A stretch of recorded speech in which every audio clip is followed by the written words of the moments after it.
আসসালামু আলাইকুম। সবাই কেমন আছেন? আশা করছি আল্লাহর রহমতে সবাই সুস্থ আছেন, ভালো আছেন। আলহামদুলিল্লাহ আমরাও ভালো আছি। আরও একটি নতুন ভিডিও দেখার জন্য আপনাদের সবাইকে আমন্ত্রণ জানাচ্ছি। আশা করছি আমার আজকের ভিডিওটিও আপনাদের খুব ভালো লাগবে। আজকে সকালে ছাদে আসলাম একটু দেরি করে। রমজানে তো সকালটা একটু দেরিতেই হয় সবার। যদিও বা আমার বাচ্চাদের স্কুল খোলা, শুনলাম এই রমজানে সবখানে স্কুল বন্ধ থাকবে, কিন্তু কেন জানি আয়াতের স্কুল এখনও বন্ধ দেয়নি। তো দেখা যাক। তো অন্যদিকে আমার ছাদের অবস্থা ভীষণ খারাপ, আগের কোনো গাছ নেই।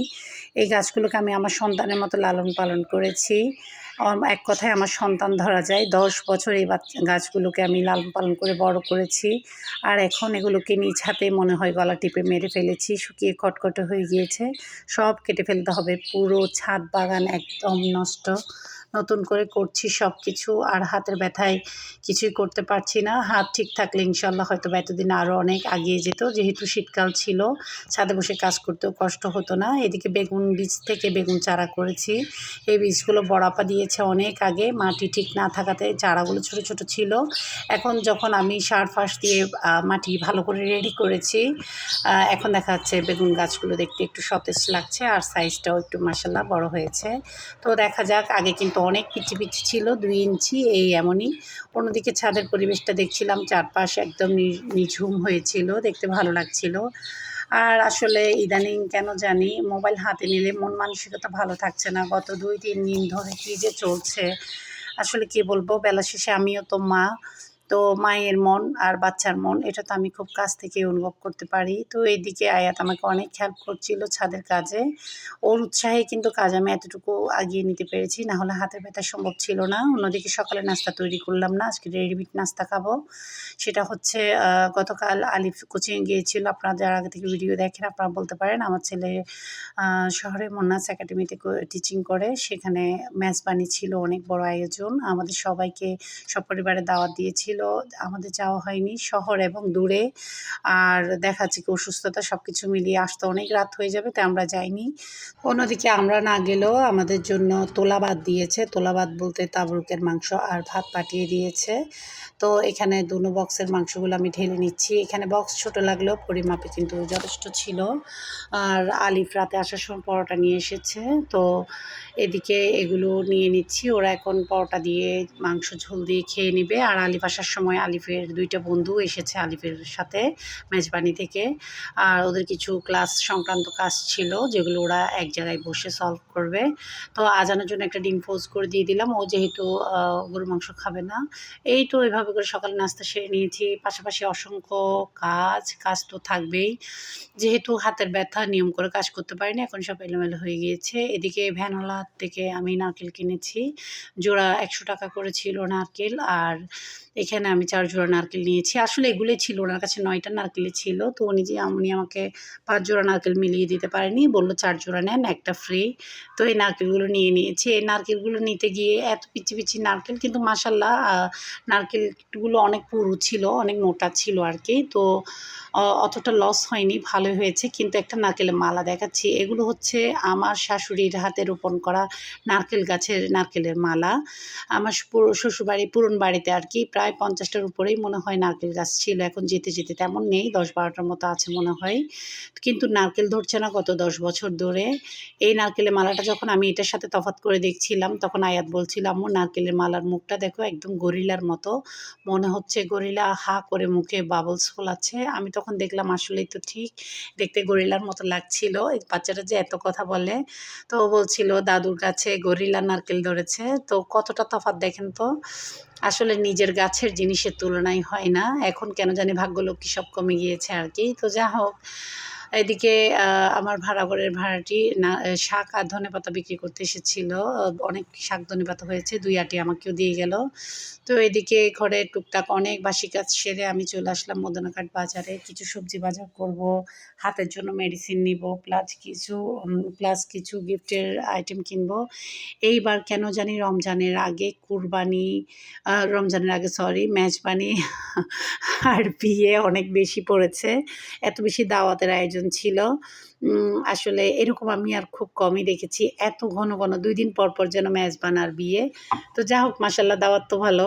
তো কিন্তু এদিকে গিফটের জন্য আসলাম আরকি। একেক দাওয়াতে একেক রকমের গিফট কেনা হয়। অবস্থা বুঝে ব্যবস্থা। তো এইদিকে দেখা যাচ্ছে একেক জিনিসের জন্য একেক ধরনের দোকানে যেতে হয়।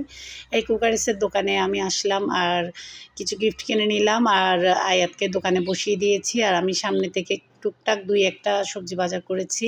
আর সবজি বাজার বাকিটা করতে পারিনি। ফোন করল মেজো দুলাভাই এসেছে ঘরে। তো দুলাভাইয়ের সাথে দেখা করার জন্য তড়িঘড়ি করে সবজি বাজার না করে ঘরে চলে এসেছি।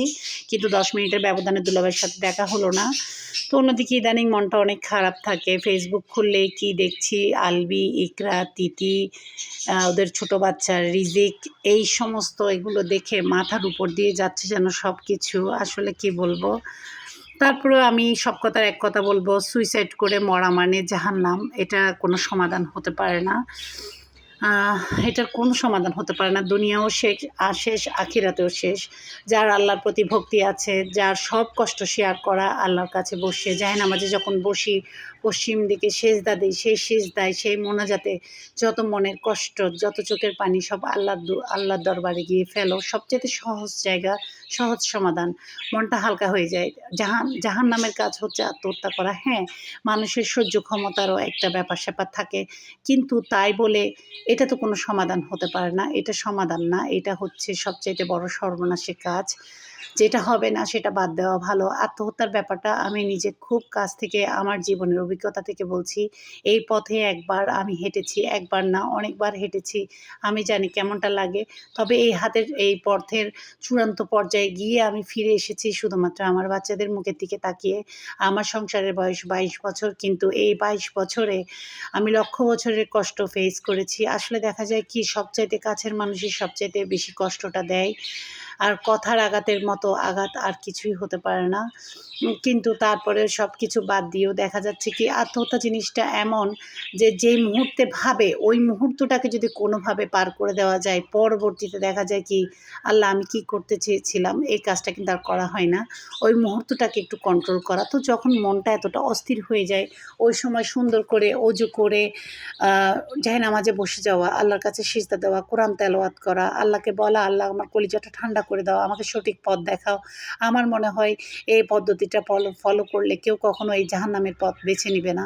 সবার জন্য দোয়া রইল। সবাই সবার সন্তান, সংসার ধরে রাখুক, সুখে থাকুক। আর যেই সংসারে কোনোভাবেই শান্তি আসে না, সেই সংসার থেকে দূরে চলে যাওয়াই ভালো। তবে সুন্দর করে বেঁচে থাকাটাই সবচাইতে গুরুত্বপূর্ণ কথা। যেখানে আল্লাহ থাকবে, আল্লাহর কাছে থেকে আল্লাহর কাছে থেকে আল্লাহকে ডাকা যায়।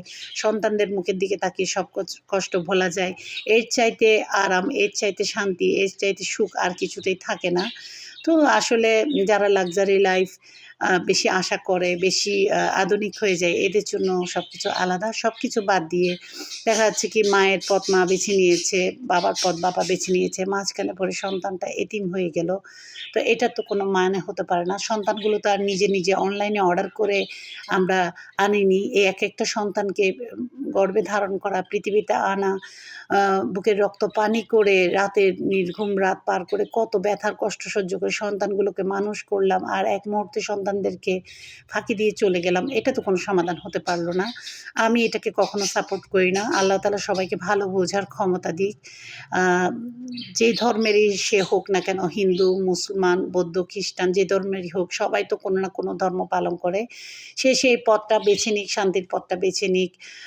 দেখা যাচ্ছে কি দুনিয়া হচ্ছে সামান্য ২ দিনের দুনিয়া। এই ২ দিনের দুনিয়ায় এত রং তামাশার কি দরকার? সবকিছু মিলিয়ে আমি বাচ্চাদের জন্য অনেক দোয়া করছি। সবাই ভালো পথে আসুক। সবাই সবার জন্য দোয়া করবেন। যারা এতক্ষণ সময় ধরে আমার ভিডিওটা দেখছেন, আমার ভিডিওর কোনো অংশ যদি এতটুকু ভালো লেগে যায় ছোট্ট একটা লাইক দিতে ভুলবেন না। আসলে আমি আমার ভিডিও থেকে সরে গিয়েছি এই কথাগুলো বলতে গিয়ে। আসলে আমার উচিত হয়নি। তো অন্যদিকে ভিডিওতে কি করছি সেটাই বলছি। সব কাজ সেরে গোসলের আগে আমি চুলায় বিরানি বসিয়ে দিয়েছি। তারপর বাচ্চাদেরকে বললাম, "একটু খেয়াল রেখো।" দমে বসিয়ে গোসল করতে গেলাম। গোসল করে এসে ওদেরকে বললাম, আলু আর ফুলকপিগুলো ফ্রাই করে নাও। কি আলু ফুলকপি আপনাদের সাথে শেয়ার করব। এই মিষ্টিগুলো এনেছে আলিফের বন্ধু আয়াতের জন্য।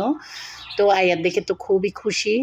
তো এদিকে আলু ফুলকপি এগুলো ওদেরকে ফ্রাই করতে দিলাম, কাঁচামরিচ নিয়ে নিল, এগুলো আমার ছাদ বাগানের কাঁচামরিচ। অন্যদিকে ডিম ফ্রাই করে নিয়েছে আর আমের আচার বের করে নিয়েছে আর আলিফের সময় সালাদ কেটে নিচ্ছে। আর সকালের অনেকটুকু গরু মাংস ছিল, একটু বোনা বোনা করে নিয়েছি। তো এই তো এগুলোই ছিল দুপুরের খাবারের সিম্পল মেনু।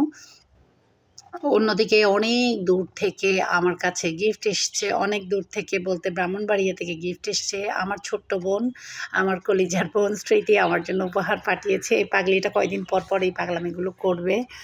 ও আমাকে বলে, আপু পড়ে আছি ওইখানে, তুমি পড়ে আছো চিটাঙে। আমিও অনুভব করি ও আমার খুব কাছে, ও অনুভব করে আমি ওর খুব কাছে। প্রতিদিন আমাদের কম বেশি কথা হয়।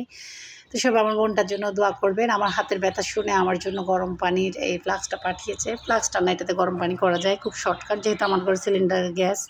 আসলে আমার ঘরেও ছিল, আমার শ্বশুরের আনা একদম হেভি স্টিলের ছিল, সেটা অনেক বছর ইউজ করেছি, নষ্ট হয়ে গিয়েছে। পরে আমার জামাই দুবাই থেকে এনেছে, সেটাও একটা সময় দেখা যাচ্ছে 7-8 বছর ইউজ করার পর নষ্ট হয়ে গিয়েছে। সেটা আমার ভুলের কারণেই নষ্ট হয়েছে, পরে কখনো বলা যাবে। পরবর্তীতে কিনবো করে আর কেনা হয়নি। তো আমার বোনটা আমার জন্য পাঠিয়েই দিল, পাশাপাশি অনেকগুলো গেঞ্জি পাঠিয়েছে আর সোয়েটার পাঠিয়েছে। এখন আমার বাচ্চারা খুলে দেখছে এগুলো কোনটা কার গায়ে হয় বলা যাচ্ছে না। তো এগুলো পাঠিয়েছে সুন্দরবন কোরিয়ারে, ওই অক্সিজেনে। ওখানে অক্সিজেনে আমার খালা শাশুড়ির বাড়ি, ওখান থেকে আমার খালা শাশুড়ির দেবর এগুলো নিয়ে এসেছে, ওকে বলেছিলাম। আর আসার সময় ও কিছু ঝাল নাস্তা এনেছে, বেগুনি পেঁয়াজি, ঘরে ছোলা ভাজা ছিল। তো সব কিছু দেখে একদম ইফতারের আয়োজন মনে হচ্ছে, যদিও বা এটা রমজানের আগের ভিডিও। তো অন্যদিকে মিষ্টি প্যাটিসও নিয়ে এসছে, ওকে বললাম এত কেন? তখন ও বলল যে আজানের তো পায়ে অ্যালার্জি, ও তো বেগুনি খাবে না। তো ওর কথা মাথায় রেখে আবার মিষ্টি প্যাটিস এনেছে, ঘরেও মেহমান সবার জন্য একটু বাড়িয়ে এনেছে। এই না হলে চাচা, আদরের চাচা আর ভাইপো। তো আমি সব নাস্তাগুলো ঢেলে নিয়ে নিলাম আর ওরা এখন সস দিয়ে আর চা দিয়ে এগুলো খেয়ে নেবে। চা তো সবাই খাবে না, মেহমানরা খাবে, আমার বাচ্চারা তো চা খায় না বিকালে। তো এই ছিল আজকের ভিডিওর আয়োজন। আমার ভিডিও কোনো ভুল ত্রুটি হলে আশা করি ক্ষমা সুন্দর দৃষ্টিতে দেখবেন। আর যারা আজকে প্রথম আমার ভিডিও দেখেছেন, পরবর্তীতে নতুন ভিডিও দেখতে চাইলে এখনই পাশে থাকা all button, bell button click করতে ভুলবেন না। এতে করে পরবর্তীতে নতুন ভিডিও দিলে পেয়ে যাবেন। আজকের জন্য এতটুকু। আল্লাহ হাফেজ।